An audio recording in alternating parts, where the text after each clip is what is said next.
likely to be down as many Canadians continue to choose to avoid going to the U.S. But tourism to the U.S. is on the decline. The U.S. is set to lose $12.5 billion. The World Travel and Tourism Council says the U.S. is the only country to see foreign visitor spending fall in 2025. Trump has put the United States in serious trouble. In 2025, the U.S. is the only country out of 184 countries in the world that is expected to lose international visitor spending, an estimated $12.5 billion evaporating in a single year. This is the direct result of policies, statements, and administrative decisions that have built a reputation of hostility toward travelers. Take a look at this. Flights going to the U.S. have been filled with empty seats. There was nobody there. There was nobody in my row. It was really shocking. I've never been on a flight like that. This flight from Toronto to New York is also practically empty. And a flight from Toronto to Fort Myers, row after row of empty seats. This is really terrible. For the first time in history, the United States is facing 8 straight months of declining inflow of tourists. 8 straight months. And this is why so many airlines are permanently canceling their flights to the U.S., because the flights have been filled with empty seats. In this breakdown, you will see how billions of dollars in visitor spending are slipping away. You will see how airline executives are cutting routes because demand is buckling under political pressure, not because of low season. You will see how new visa fees, sudden rule changes, and aggressive screening protocols are driving travelers to Europe, Asia, and the Middle East instead. Before we move forward, subscribe now. This situation is unfolding fast, and you need to stay ahead of the next developments. Let us begin the video and break down exactly what is going on. International visitor spending in the United States is sliding by $12.5 billion from roughly $181 billion in 2024 to around $169 billion in 2025, according to the World Travel and Tourism Council. That is not a mild adjustment. That is a direct $12.5 billion collapse in export earnings from tourism alone. When you hear that number, understand what it means. Tourism is not entertainment accounting. It is an export category. Every foreign visitor is an export sale. When those sales disappear, the U.S. loses trade revenue, and every gateway city loses tax inflow that normally helps keep schools running, transport functioning, and city services stable. Different analysts confirm this downturn. Tourism economics modeling shows that inbound traffic is falling by 7% and going towards low double-digit percentages depending on region and flight corridor. This is not the rebound many expected after the pandemic years. This is a country losing market share in real time while its rivals expand. And you have to ask yourself why so many analysts now warn that the United States may be the only major economy where inbound tourism is set to decline in 2025. If that's true, it raises a tough question. Does the country still welcome the world, or has it priced itself out of global travel altogether? The numbers are brutal because they connect directly to daily life. Each 1% drop in foreign visitors represents about $1.8 billion in lost export revenue. That is why some estimates like that from Forbes estimate that the loss could be as high as $29 billion. Every missing visitor means less hotel occupancy, fewer restaurant bookings, fewer taxis hired, and fewer tickets sold for local attractions. This produces a slow leak in the country's economic foundations. Some cities are already seeing this leak widen into an open gap. In town districts, you weaken the businesses that depend heavily on seasonal foreign demand. So when we talk about $12.5 billion disappearing from one export category, it's important to understand that the real cost goes far beyond that number. What made the situation worse is the decision by Donald J. Trump to slap an extra $250 visa integrity fee onto non-immigrant visas, including tourist, student, and work-stay visas, has done more than just raise prices. It has turned what should be a welcoming gateway for travelers and students into a cold blockade. As of October 1st, 2025, that fee pushes the total visa cost to roughly $442, putting U.S. visas among the most expensive in the world. Tourism officials are sounding the alarm because the new $250 visa integrity fee is not a revenue booster. It is an economic disaster waiting to happen. While the Congressional Budget Office predicts it will bring in about $2.7 billion a year, tourism analysts warn that the reality will be far more damaging. According to industry estimates, this single fee could drain $11 billion from the U.S. economy in just 3 years.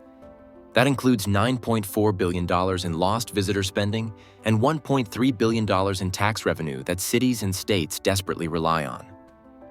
This means the U.S. could end up losing far more in tourism revenue than it ever collects from the fee itself. Each year, the policy remains in place.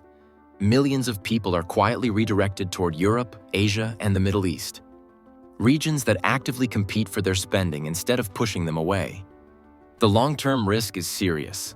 America's global image takes a hit, and once these visitors choose new destinations, many won't come back. And this isn't just about the numbers. The new visa fee arrives at a moment when Trump-era enforcement policies have become noticeably stricter. Many now worry about heavier screening, unpredictable approvals, or being detained and questioned at the border. That uncertainty alone is enough to change behavior. As a result, tourists, business visitors, and especially foreign students are increasingly looking elsewhere. The data already shows it. Student visas have collapsed, with applications from countries like India down nearly 44%, the steepest drop of any major source country. Universities in the U.S. are scrambling as their foreign student enrollment falls steeply. This affects more than tuition revenue. It weakens cultural exchange, diminishes academic diversity, and chips away at America's soft power abroad. What was once seen as a magnet for global talent is now becoming a barrier. Critics say this is self-inflicted damage. While the country braces to host major international spectacles like the 2026 FIFA World Cup, the reality on the ground tells a different story. The recent 2025 FIFA Club World Cup, seen by many as a dry run for the bigger event, was underwhelming. Observers noted empty seats, weak fan turnout, and a general reluctance among foreign fans to travel. Over 400,000 seats were empty during the tournament as tourists avoided the U.S., but attended events in Canada and Mexico.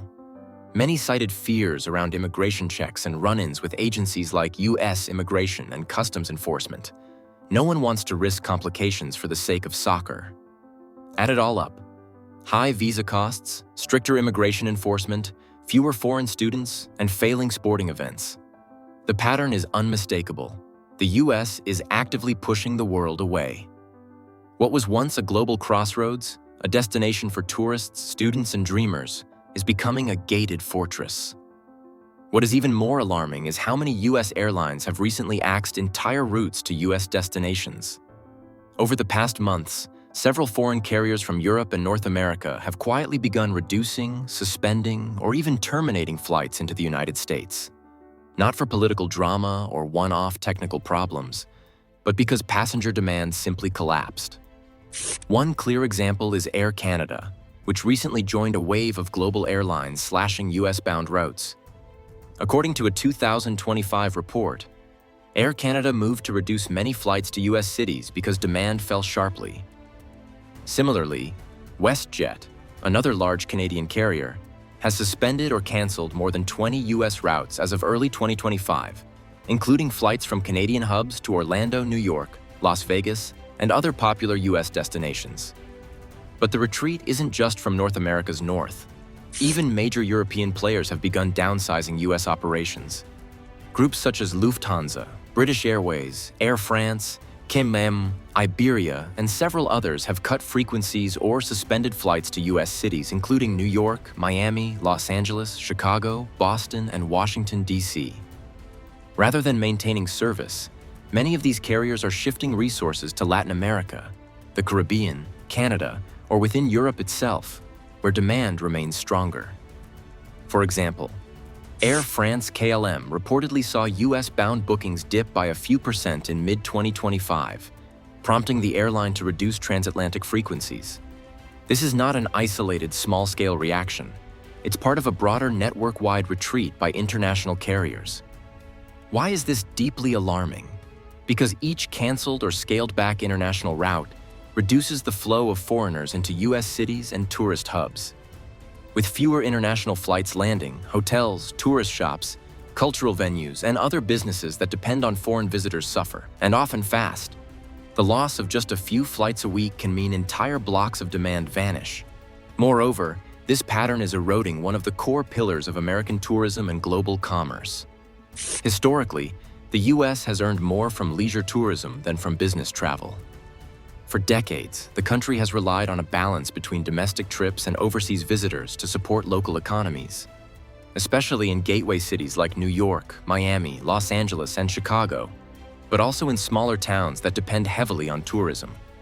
When airlines like Lufthansa or Air Canada pull out of key routes, the impact goes far beyond a single flight schedule. Those communities effectively lose their direct link to global visitors, foreign business contacts, and international trade partners, cutting them off from the wider global economy. Even within the U.S., airlines are canceling flight routes too. Over the past few months, Alaska Airlines has announced deep cuts across large parts of its network. Plans released in late 2025 show the carrier will shut down a significant number of routes starting as early as 2026. That includes long-standing connections like San Francisco to Boston and San Francisco to Austin, along with several intra-California routes. The airline is also removing seasonal or lower-margin flights, such as San Jose to Los Angeles and Los Angeles to Reno. Beyond that, Alaska plans to end service from cities like Anchorage to Detroit and reduce flights between major U.S. hubs and popular leisure destinations like Las Vegas and Orlando. Taken together, these moves point to a broad pullback, not isolated adjustments, and they reflect deeper stress across domestic air travel demand. When you look at how much boost tourists give major events, then you will realize how much Trump is about to mess it all up for the United States. Just consider Paris 2024 Olympic and Paralympic Games. During the Games, the Greater Paris region recorded about 11.2 million visitors.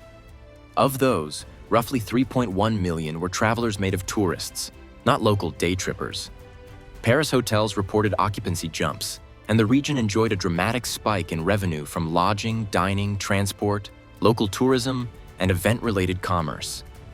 France ended up with huge gains, rebranding itself globally as a must-visit destination and harvesting long-term tourism value. Now imagine the United States. It's set to host the 2026 World Cup, with matches spread across 11 cities and 78 of the tournament's 104 games played on American soil. The country is also preparing for a major global sporting event in 2028. On paper, this should be a winning formula. Mega events usually bring global attention, packed stadiums, and huge waves of spending. But in 2025, the signs are pointing clearly in the opposite direction. That unease has already begun to affect demand even before games begin. This arrives just as big-ticket events are meant to draw in global fans. If the 2026 World Cup, expected to add perhaps 1 million or so foreign visitors in a good year, comes when tourism is already depressed, the outcome risks being a disaster as tourists avoid the U.S.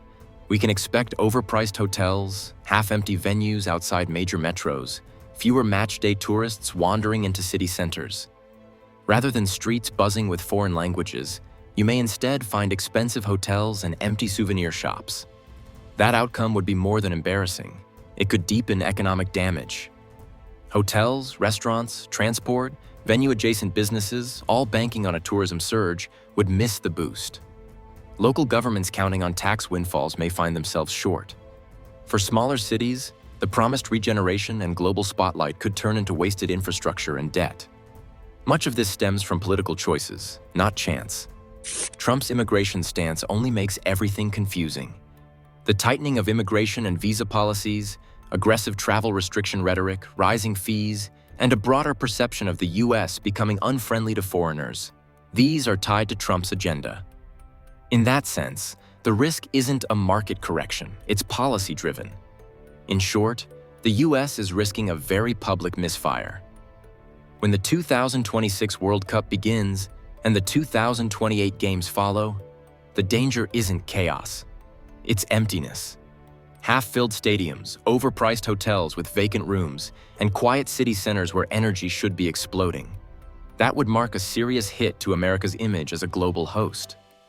Around the world, people are already pulling back from the United States. Falling confidence, growing uncertainty, and cooling travel interest all trace back to policy choices and political rhetoric under President Trump. If this direction holds, the global tourism map will keep shifting elsewhere. Let me know what you think, and make sure to subscribe for what comes next.